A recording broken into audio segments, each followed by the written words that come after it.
CO के द्वारा वापस की गई परिमार्जन को कैसे डॉक्यूमेंट और प्लॉट नंबर खाता नंबर बदलकर फिर सीओ को पास रिटर्न भेज देंगे। तो चलिए नमस्कार दोस्तों, आज जो बात करने वाले हैं वो बात करने वाले हैं परिमार्जन को लेकर। अब परिमार्जन क्या होता है? परिमार्जन में जो लोग कराए हैं, जो लोग अपना खाता में गलती होगा तो खाता का सुधार कराए होंगे, प्लॉट में गलती होगा तो प्लॉट में सुधार कराए होंगे, रकबा में गलती होगा तो रकबा में सुधार कराए होंगे, या नाम में गलती होगा तो नाम में सुधार कराए होंगे, या पता में गलती होगा तो पता में सुधार कराए होंगे, या लगान में गलती होगा तो लगान में सुधार कराए होंगे, या जाति में गलती होगा तो जाति में सुधार कराएंगे।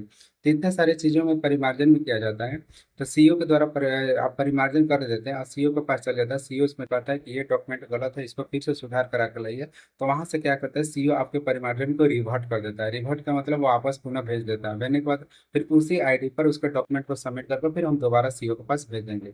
अगर आपको ये वीडियो पसंद है तो मेरे चैनल को जरूर सब्सक्राइब करिएगा, लाइक करिएगा, दोस्तों को शेयर करके जरूर बताइएगा। तो चलिए आप ध्यान से देखिए, आप घर बैठे अपने मोबाइल से कैसे सीईओ के द्वारा वापस की गई परिमार्जन को सबमिट करके सीईओ के पास दोबारा कैसे हम भेज देंगे। तो चलिए इस वीडियो को ध्यान से देखिए।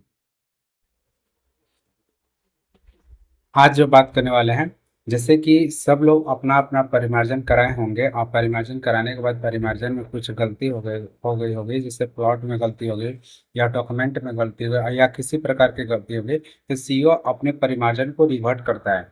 आपका रिवर्ट कैसे आया होगा हम उसको बताते हैं, और आपने घर बैठे अपने मोबाइल से रिवर्ट परिमार्जन को सबमिट करके फिर उसके बाद सीईओ के पास भेज सकते हैं। तो सबसे पहले आप चलिएगा गूगल पर। गूगल पर क्या सर्च करिएगा? बिहार भूमि। क्या सर्च करिएगा गूगल पर? बिहार भूमि। जैसे आप गूगल पर सर्च करिएगा बिहार भूमि, तो इस तरह से इंटरफेस आपके सामने खुल कर आएगा। या फर्स्ट वाला आइकन पर क्या करिएगा, आप क्लिक कर दीजिएगा। जैसे ही आप फर्स्ट वाला आइकन पर क्लिक करिएगा तो इसको क्या करिएगा, इसके बाद आपको क्या करना है, इसको जूम हम आपको कर देते हैं। जूम करने के बाद यहाँ पर ऑनलाइन दाखिल खारिज का आवेदन है, इस वाले बटन पर आपको क्या करना होगा, क्लिक कर देना होगा। चलिए इस वाले बटन पर हम क्लिक कर देते हैं। जैसे ही इस वाले बटन पर क्लिक करिएगा तो इस तरह से इंटरफेस आपके सामने खुल कर आएगा। यहाँ पर अपना जो रजिस्ट्रेशन नंबर होगा, जो आपका मोबाइल नंबर से आप परिमार्जन के उसका मोबाइल नंबर आप डाल दीजिएगा। फिर यहाँ पर आप उसका कैप्चा भर दीजिएगा।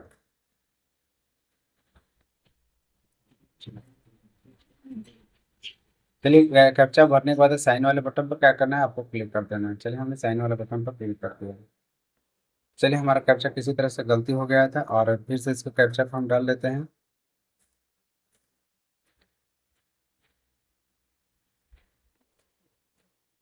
साइन वाले बटन पर क्लिक कर देते हैं। जैसे साइन वाले बटन पर क्लिक करते हैं तो इस तरह से ओटीपी आता है। देखिए यहाँ पर ओटीपी आ गया, इस तरह से ओटीपी आते हैं। ओटीपी को क्या करेंगे, फिल कर देंगे।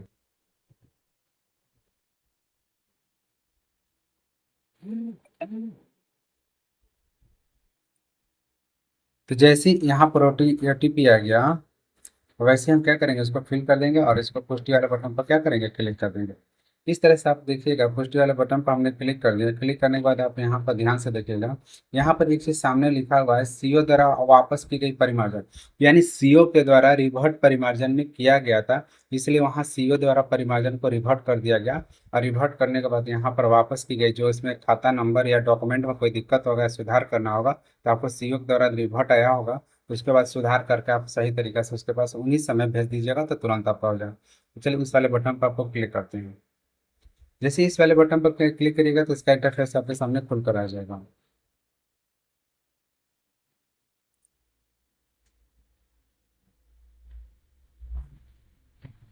तो देखिए इस तरह से इंटरफेस आपके सामने खुलकर आ गया। और इस तरह से इंटरफेस खुलने के बाद आने के बाद यह डिजिटलाइजेशन, यानी कहा डिजिटलाइजेशन वाले बटन पर क्लिक कर देना है। जैसे ही इस पर क्लिक करिएगा तो वैसे इसके बाद एक ऑप्शन होगा जिला, अपने जिला को सिलेक्ट कर दीजिएगा। हमारा जो जिला है हम जिला को सिलेक्ट कर देते हैं। फिर इसके बाद क्या करिएगा, अंचल को सिलेक्ट कर दीजिएगा। जो हमारा अंचल है अंचल को सिलेक्ट कर देते हैं। फिर इसके बाद क्या है, हल्का हल्का को सिलेक्ट कर दीजिएगा। जो हमारा हल्का है, जैसे हल्का जो होगा हम हल्का को सिलेक्ट कर देते हैं। तो चलिए फिर इसके बाद मौजा, मौजा जो है हमारा मौजा को सिलेक्ट कर देते हैं। मौजा सिलेक्ट करने के बाद फिर हम खाता नंबर से देख लेते हैं, खाता नंबर जो भी होगा तो हम यहाँ खाता नंबर डाल देते हैं। जैसे खाता नंबर डालने के बाद आपको क्या करना है, इस वाले बटन पर क्या करना है, जमाबंदी खोजे पर क्लिक करना है। जैसे ऐसे क्लिक करिएगा तो इस तरह से इंटरफेस खुल जाएगा। तो इस खाता में बहुत सारे लोगों को जमीन है, तो किसका हम परिमार्जन किया हम उसको बताते हैं। इस जमीन में देखिए बहुत सारे लोगों का है, तो इसमें हमने जिसका परिमार्जन किया है उसका नाम यहाँ पर शो कर रहा है। तो चलिए इसको क्या करेंगे, इस तरह से इसको कर लेंगे। इस तरह से करने के बाद यहाँ वाले बटन पर जो है, इस वाले बटन पर यहाँ पर हम क्लिक कर देंगे। जैसे हम क्लिक करते हैं तो उसी तरह से इस व्यक्ति का नाम पूरा आ जाता है, जिस व्यक्ति का जन्म हुआ था उस व्यक्ति का नाम आ जाता है। नाम आने के बाद क्या करते हैं, इस वाले बटन पर आप क्लिक करते हैं। जैसे ही इस वाले बटन पर हम क्लिक करेंगे तो आपको देखिएगा एक चीज यहाँ पर आपको बताया जाएगा। यहाँ पर साफ तौर पर एक चीज लिखेगा, देखिएगा यहाँ पर साफ तौर पर क्या लिख रहा है, यहाँ पर देखिए, यहाँ पर साफ तौर पर लिख रहा है कि परिमार्जन पहले से किया गया है। आप सीईओ के द्वारा अगर ये भट्ट इसका आता है परिमार्जन, तो यहीं से इसका इंटरफेस खुल जाएगा। आप खोलने के बाद आगे का डॉक्यूमेंट क्या करिएगा, आप सबमिट कर दीजिएगा। अगर आपको वीडियो अच्छा लगा तो मेरे चैनल को सब्सक्राइब करिएगा, लाइक करिएगा, दोस्तों को शेयर करके जरूर बताइएगा, क्योंकि हम इस तरह के वीडियो हमेशा बनाकर लाते रहते हैं। जय हिंद, वंदे मातरम।